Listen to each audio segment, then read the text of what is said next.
Hello and welcome to this episode of Your Money with me, Mary Holm. Thanks for taking just a few minutes to listen in while Jessie Mulligan and I talk through some useful ideas about how to make your money work better for you. Just remember though, this is guidance. Final decisions are up to you. Over to Jessie. Mary Holm, hello. Hello, Jessie. Nice to see you. Mary Holm comes in every couple of weeks to talk money. She's our personal finance expert. And I should say, by the way, people get so much out of Mary's advice that we now have Mary's interviews as a standalone podcast on the website. So you can find it on the podcast and series page at rnz.co.nz. But also you can use whatever you usually use to find podcasts, and you'll see her there as well.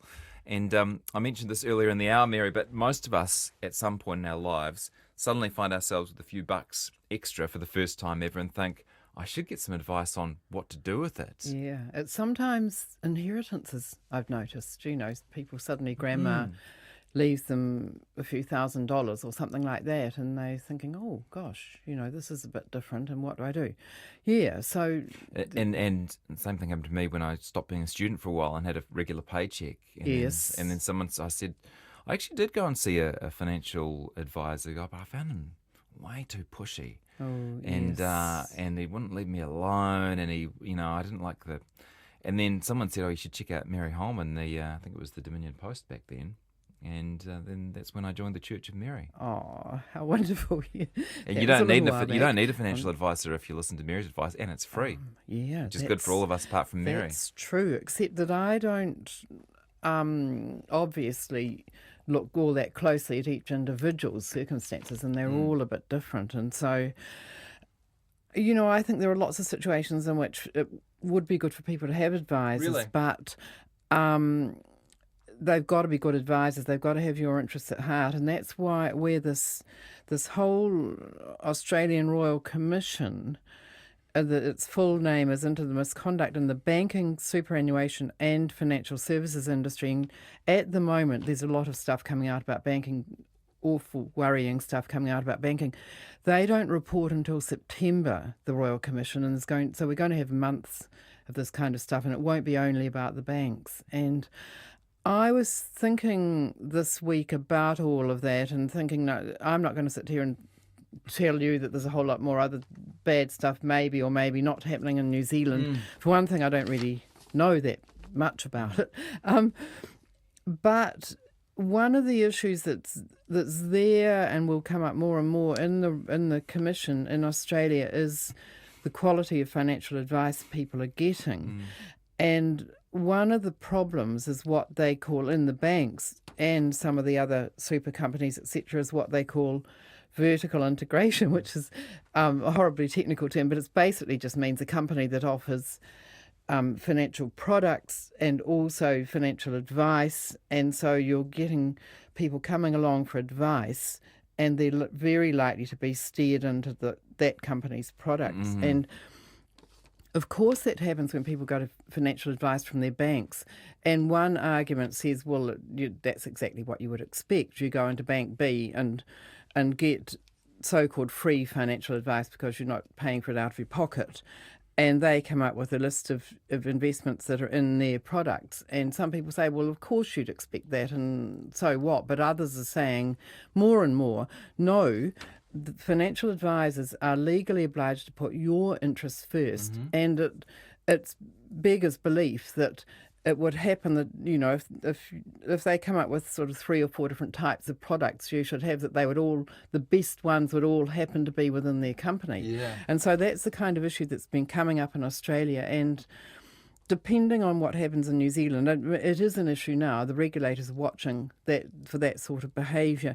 The other issue is that quite a few financial advisors might not be working in one of these vertically integrated companies, but they get commission from some of the product providers. And so, one of the clear signs that you're not going to get advice that's totally unbiased and putting you in the best products is that they don't charge you for the advice, and there are quite a few financial advisors out there who come on in, it's free, and so you're not paying, but instead they are getting commission from the companies that they put your money into. And Can I jump in and say that's how mortgage brokers work, though, isn't it? yeah, it is. It is. And that is another issue that we have talked about before and might talk about again.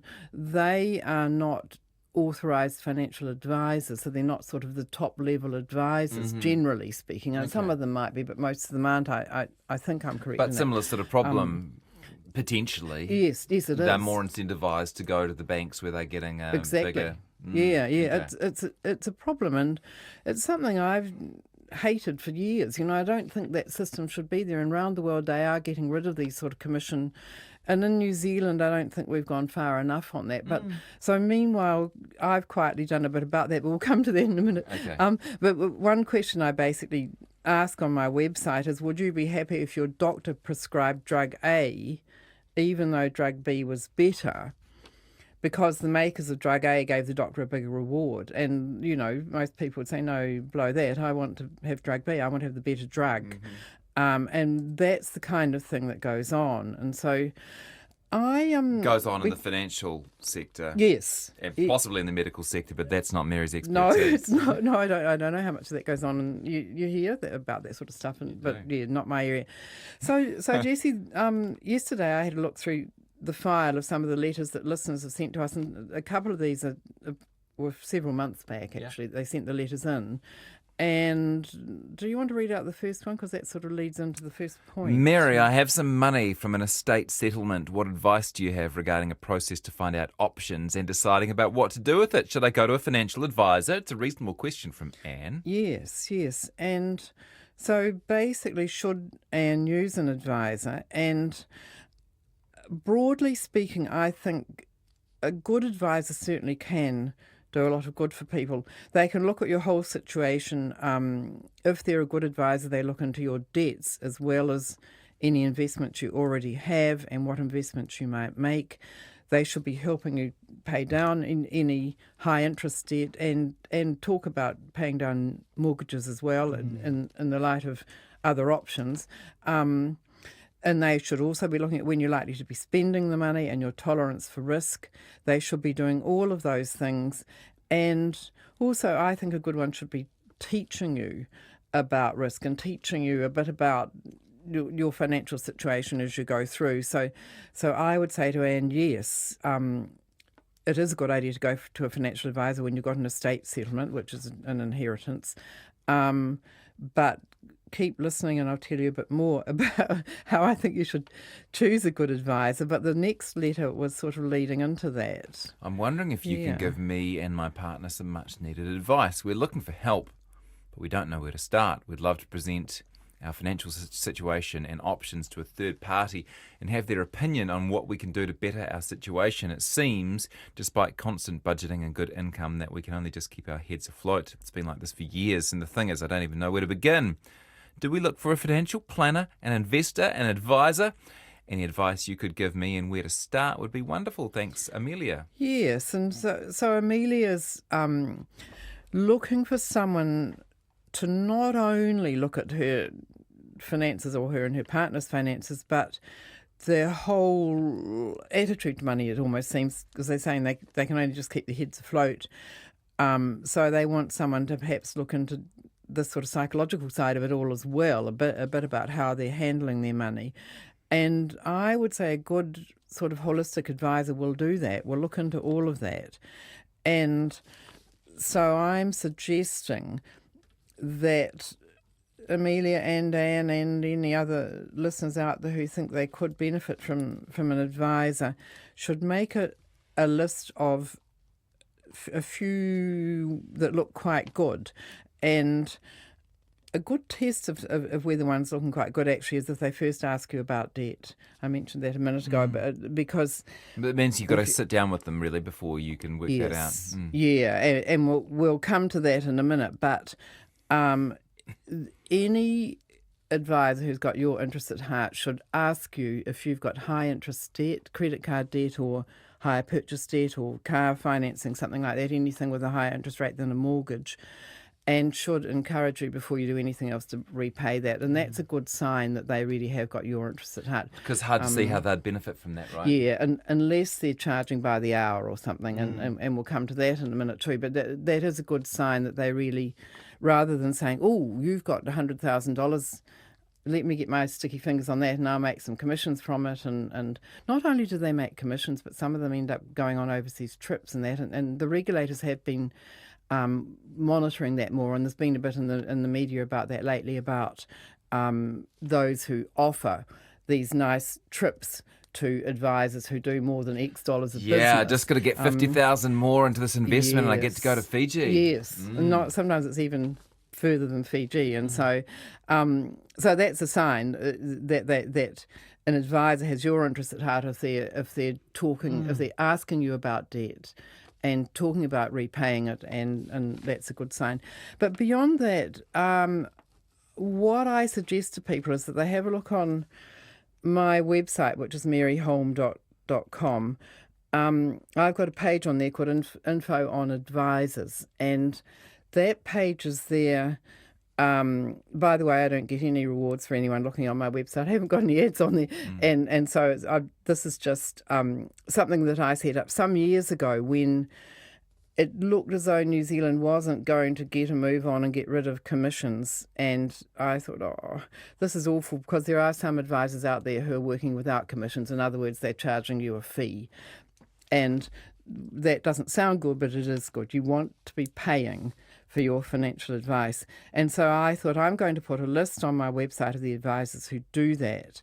And in the beginning, there were only about 10 or 12. And some people said to me, oh, this is a bit silly, Mary. There's no one much operating like that. It's you're on a hiding to nowhere. Well, I counted up yesterday 49 firms on there now, so more than 49 advisors. Right. Is this because they're taking your advice, Mary?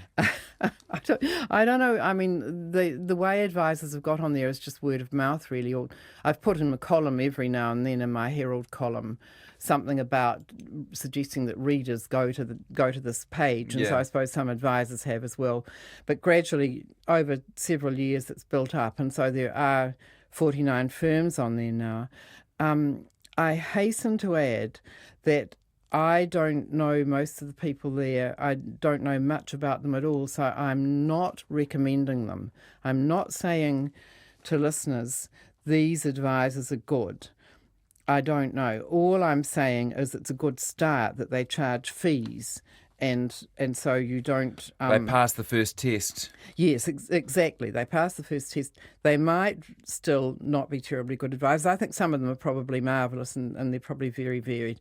And I do say to readers and to listeners, if you go to one of these advisors and find they're not doing what they say they're doing, please get back to me, because it's it's only me here. I can't go and monitor them, But I've had very few complaints. I've had a couple of complaints over maybe about 10 years that's been there. And a couple of times that's ended in taking an advisor off the list, but not many. I mean, I think basically they're not too bad. But all the advisors on that list have agreed to a couple of provisions in order to get on the list, and those are listed on the page so you can read them. But basically, one of them says that the only money they take, that they get for giving the advice, is fees that they charge their clients. If they get any other commissions, so they happen to get commissions, because it could be that they're recommending a product that actually does pay commissions, and that's all right as long as they give the commissions back to the client. They say, hey, I reckon you are best in XYZ's share fund, and they actually happen to pay commissions out, and so here they are, several $100s. Sorry, back who to says you. that, Mary? For a financial advisor to be listed on my page, they have to have signed, well, by email, a promise that that's what they do. And it's listed higher up on that page. There's a list of what promises they've made in order to get there. So not only do they all charge fees, but none of them take commissions, is that right? That's correct. If they get what them, a good list. They pass them on to me. And secondly, they don't pass them on to you. Sorry, they pass them on to the client, yes. Good catch, yes. Yeah. I'm too busy thinking about the second promise. It's sort of like a promise they've made, is that I've written down here, they have to give any client who requests it a signed letter that says the following, and I've just got a sentence here. I truly believe I've given you the best advice I can, having considered a wide range of products. So you can't really expect advisors to all have knowledge of every financial product out there, but you can expect them to have looked at quite a few different providers, good providers, and chosen from amongst those. And they also promise that I've told you about all real or potential conflicts of interest. So that wording's on the website, and I would love to see listeners writing that out and saying to would-be providers, would-be advisors, I want you to make this promise to me. All these advisors have said they're willing to do that. They've also got to offer either a free first meeting to clients or a free phone conversation with clients before they start charging anything. And they also have to promise that their advice will include property, because quite a lot of financial advisors have only ever really dealt with investments, possibly insurance, KiwiSaver, that kind of stuff, debt repayment, but they don't know anything about property. And, there are people out there who would want to get advice on whether or not they should go into rental property or something like that. So all of these advisors have to say that they are willing to discuss property as an alternative. It's a pretty good test. Someone's just texted me and said that they're finding this really helpful. Thanks. And it is a great session, Mary. Thank you. Oh, good. Well, yeah. I love the idea. The reason I like this session is I love the idea of our listeners and people who follow your advice going in with a bit of power into these conversations. Absolutely, because that you go on because you know nothing. Yes, yeah. So giving them some questions to ask is really helpful. It's really good, and we'll get to a couple of specific ones as well in a minute. People might want to get a pen and paper ready. On the website, I've also listed whether the advisor has a minimum amount of initial amount they are interested in, and some of them it's up to $500,000. Some of them are not interested in a client unless they've got $500,000. Some of them it's $100,000 or so. Quite a few of them it's nothing. There's no specific minimum. So you can have a look on the website and see what they charge. Which is a bit complicated, because if I've got $100,000 I received in someone's will, but then I've got like $80,000 worth of debt, Yes, then you might be best just to go with one of them that has no minimum. It's quite a good sign, the ones that have no minimum. I think they're obviously more willing to kind of look at people's broader situations, I think. And then the next thing I think you should do, so have a look at that list and have a little think about it and read the websites of those that look appealing to you, that operate in your area and perhaps have a lower minimum. And then we'll get on to specific questions in a minute, but the third letter might be quite good to read here, Jessie, that's from a reader. A listener, I mean. Your sessions with Mary Holm are very useful. Could you ask her to give advice on finding a financial advisor? For most of us, it's like finding a needle in a haystack, especially if we have no network of people who understand or know much about finance or investing in shares. We understand the need for diversity. They're obviously fans of yours, Mary. And the need to commit to investing for the long term. Yes. It is not enough for Mary to advise that we shop around and ensure they're appropriately qualified. We know that. Our problem is we don't know the questions to ask or how to evaluate their answers, because they're usually smart marketers. They are, aren't they? They've got their little patter, their little sales patter. And that was one point I wanted to pick up on. That was Richard sent that one in. And smart marketers indeed, some of them are very slick. They run free seminars sometimes, and they're free, but then you go along to the seminar and they don't tell you much. They say, if you come and sign up with us, we'll give you advice. And some of them have got smart enough now to not the seminars aren't free, they charge for them, because they know there are people like me walking around saying, watch out for free seminars, because there's no such thing as a free lunch, and if there's a free seminar, you're going to find that they're not going to tell you that much. They're going to suck you into knowing more. So some of them charge for a seminar now, so that doesn't necessarily mean it's a good sign. It might. I mean, I'm not saying there's no such thing as a good seminar. God, I run some myself. But I should add, by the way, those are usually for workplaces or clients of firms, and that I don't. You don't have a sign-up session at the end? No, I don't. And I'm wary of those who do really. I mean, that doesn't necessarily mean their advice is not good, but it's all the slick marketing that's kind of sucking people in that worries me. I don't think it's a good way to choose an advisor. Also, Richard mentioned that he said some of us don't have a network of people who know a lot about finance, and I just wanted to comment about that. There's quite a lot of people out there who think they know a lot about finance and parade themselves as knowing a lot about finance, and people take their advice and go with recommendations of theirs on a good advisor, and quite often people think they've got a good advisor, and it's not until the markets go down or something like that that they realise that this nice person who's been remembering their birthdays and sending them birthday cards and all of that is not necessarily that high quality an advisor. So be wary of recommendations from friends and family, because the advisor they've got is not necessarily good. So as I say, Richard, you're better off without the network, mate. well, I think that can well be true. So as I say, so if people are going through this process now of trying to find an advisor, they've had a look through the list on the website, and they've had a good long look at the websites of those they think look interesting to them, because there's a lot on advisors' websites that give you a feel for how they operate, the kind of language they use, whether they just feel like the right sort of person for you. And then at that point, I think it's good to get together a list of questions you want to ask some specific advisors. And I suggest, first of all, you email a list to them. Send them an email. For one thing, it's kind of less awkward than actually going in and saying, hey, how are you paid, and all of that. Yeah. People can be a bit intimidated into not asking that kind of thing. Secondly, if you email them, well, it's a good test to see how keen they are to look after you. If they get back to you and answer your questions thoroughly and do it fairly fast, that's a good sign. It also means you've got their replies in writing, and so people are a bit more, the people with the gift of the gab can say quite a lot and then later on deny they said it. But if it's in writing, it's there. It's there to be proven. Okay. So I would suggest you email them. And the first thing you do is just very briefly describe your situation. You don't need a whole lot of detail at that point. But say I've inherited some money, or I just can't cope with, it could be one of our 3 listeners' letters. They could send that into them. Here's my situation.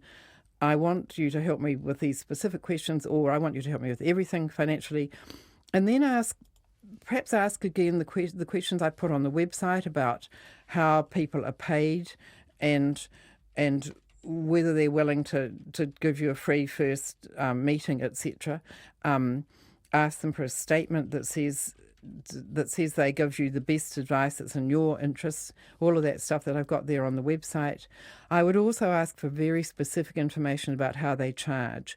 Some of them are going to charge you by the hour, so they've got an hourly rate. Some of them charge a flat fee, so they'll say to give you a basic financial plan will charge you X $100, and some of them charge you a percentage of the money you're investing. And that third way, I don't think is quite so good. For one thing, if you've got a lot of money to invest, they're going to charge you quite a lot more, and that's not necessarily fair, because they're not necessarily taking a lot more time with you. It also means that they've got a bit of an incentive to take your money and invest it rather than telling you to repay debt or something else with the money, or perhaps upgrade your house or whatever you're wanting to do. But nonetheless, that can work okay for some of them. So ask them specifically how they charge, and you want their rates. You want to know if they charge by the hour, how much per hour. And if they're starting to balk at that and they're saying, well, it just depends, we want to meet with you first, give them a miss and go on to another one, because they should be, it's like anything else you buy. We like to know the price before we buy, and I would say the ones who are not answering you clearly, it's probably because their fees are quite high. I have had complaints from people that some of these advisors on the list, their fees are pretty high, and it's quite hard to justify. A lot of them also charge a monitoring fee, so ask about that. Do you charge an annual fee? It usually is. And they say they're just monitoring your investments. They're just watching to keep an eye that things are going okay.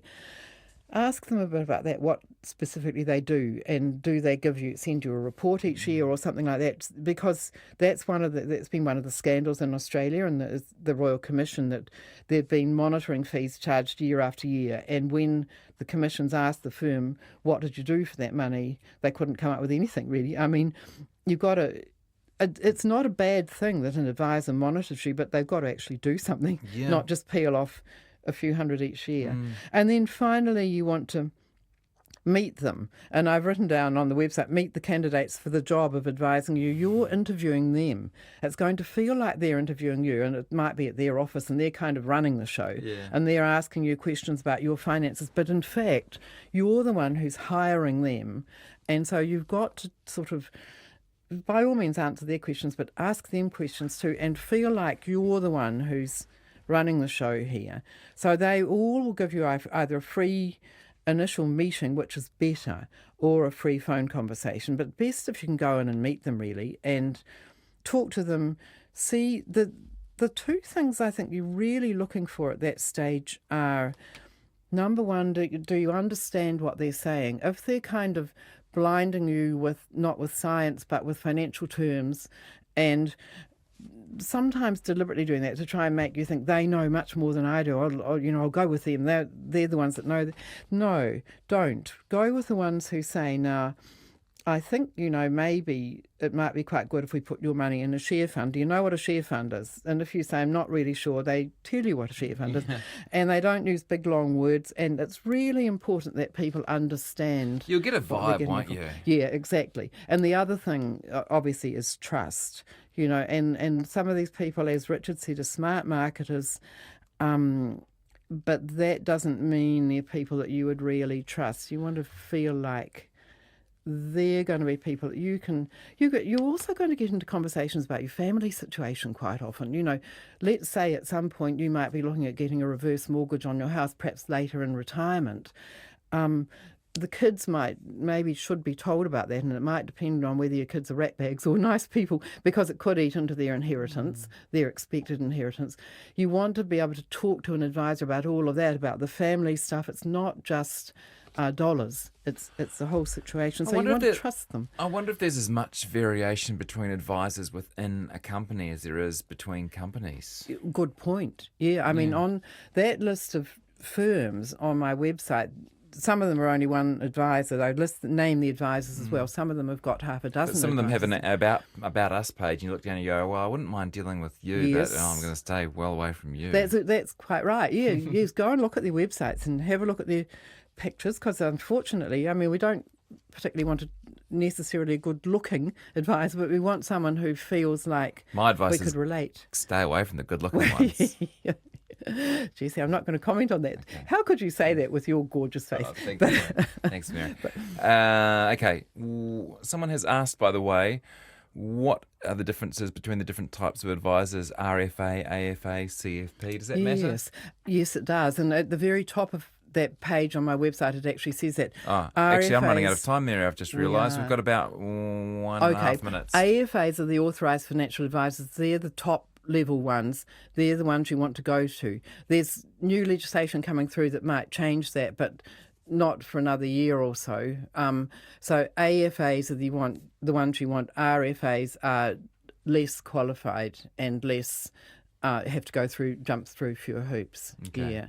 Yeah. Any more from you on this topic? Not really, no. Okay. Hey, great session. And if people came to it late, Mary's podcasts are now available online. If you head to RNZ, the series and podcasts page, you can listen to that piece in its entirety. And it was a great session on how to choose a financial advisor if you've reached that point in life where you think you need a bit of help with how to sort out your money. Thanks so much.